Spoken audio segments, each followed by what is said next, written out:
चलिए देखते हैं कुछ और इंजीनियरिंग ड्राइंग के बेहद महत्वपूर्ण सवालों को। आपसे पूछा गया है कि थिकनेस आपको बताना है थिन लाइन का, जो कि बीआईएस ए1 और ए0 पेपर के लिए दिया गया है, तो वो होता है 0.25।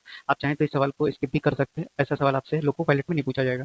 आपसे पूछा गया है कि the length of the top of the arrow head, अभी अभी बताया कि जो विड्थ और जो लेंथ का रेशियो होता है 1:3 होता है, यानी कि आपसे लेंथ पूछा गया है तो वो कितना हो जाएगा, थिकनेस के प्राइस हो जाएगा। अब आपसे पूछा गया है यहाँ पर कि continuous thin straight line with zigzag is used for, तो अभी मैंने थोड़ी देर पहले भी एक्सप्लेन किया था शॉर्ट्स में कि लॉन्ग ब्रेक लाइन जो होता है कंटिन्यूअस थिन स्ट्रेट लाइन होता है जिगजैग। ठीक है, तो यूज किस लिए होता है, लॉन्ग ब्रेक लाइन को शो करने के लिए। अब यहाँ पर कुछ मैंने दिया है, आपको याद रखना है कि ये ऑब्जेक्ट लाइन कैसा होता है, कन्वेंशन इसका थिक होता है, हिडन लाइन ऐसा डॉट मतलब डैश डैश करके होता है कुछ गैप के साथ। सेंटर लाइन जो है, हिडन लाइन थोड़ा मोटा होता है सेंटर लाइन के रिस्पेक्ट में, और ये जो है थोड़ा पतला होता है। उसी तरह कंस्ट्रक्शन का थिन लाइन होता है जो सीधा होता है। उसी तरह से शॉर्ट ब्रेक लाइन क्या होता है, एक एक कर्व चला जाता है वेव फॉर्म में। उसी तरह लॉन्ग ब्रेक लाइन भी मैंने बता रखा है, और डायमेंशन लाइन आप देख सकते हैं। यहाँ पर बढ़ते हैं आगे। अब आपसे पूछा गया है कि which line is a continuous zigzag line, तो ये देखिए आपको ऑप्शन नंबर डी दिख रहा है। आगे बढ़ते हैं, आपको कि बोलता है कि जो distance between the two points in which direction keep on changing. आपको पता है कोई भी कर्व लाइन जो है सीधा नहीं जाता है, तो यानी इस सवाल का उत्तर क्या हो जाएगा, कर्व लाइन हो जाएगा। आगे बढ़ते हैं।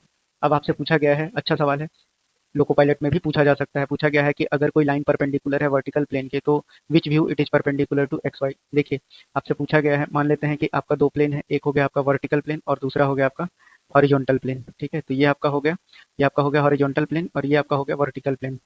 तो आपसे पूछा गया है कि अगर कोई लाइन है परपेंडिकुलर टू वर्टिकल प्लेन के अगर कोई परपेंडिकुलर लाइन है, तो तो in which view it is perpendicular to X Y. तो अगर एक्स वाई के परपेंडिकुलर कौन सा होगा, तो देखिए अगर फ्रंट व्यू देखेंगे इसका, तो आपको क्या दिखेगा, एक पॉइंट दिखेगा। और इस पॉइंट का अगर आप देखने के लिए आपको क्या चाहिए होगा, एक स्ट्रेट लाइन, यानी टॉप व्यू से जब आप इसको देखेंगे, जब आप यहाँ से इसको देखेंगे तो ये कैसा दिखना चाहिए, स्ट्रेट दिखना चाहिए। तो यानी कि आपका टॉप व्यू इस सवाल का सही आंसर हो जाएगा। उसी तरह से अगर आप देखेंगे यहाँ, अगर आपसे पूछता है कि अगर कोई लाइन है परपेंडिकुलर टू हॉरिजॉन्टल प्लेन है, अब आपसे बोला गया है कि अगर कोई लाइन है जो कि परपेंडिकुलर है हॉरिजॉन्टल प्लेन के, तो हॉरिजॉन्टल प्लेन के परपेंडिकुलर अगर कोई लाइन है, तो which of its view is found a point, यानी कि अब अगर आपसे पूछा है कि ये जो पॉइंट है ये किस व्यू से दिखेगा, तो जाहिर सी बात है आपको ये टॉप व्यू से दिखेगा। आगे बढ़ते हैं। अब आपसे पूछा गया है कि अगर कोई लाइन है पैरेलल है हॉरिजॉन्टल प्लेन के, तो उसका टॉप व्यू कैसा दिखेगा।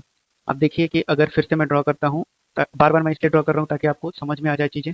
अब अगर बोलता है ये कि हॉरिजॉन्टल प्लेन के अगर कोई लाइन जो है पैरेलल है, तो पैरेलल है मतलब कुछ इस तरह का लाइन जो है इस प्लेन से पैरेलल दिख रहा होगा, तो बोलता है कि उसका टॉप व्यू क्या हो जाएगा। तो उसका टॉप व्यू जो हो जाएगा, तो टॉप व्यू भी क्या दिखेगा इसका, एक स्ट्रेट लाइन ही दिखेगा। आई होप आपको अच्छे से अंडरस्टैंडिंग मिल गई होगी। Thank you.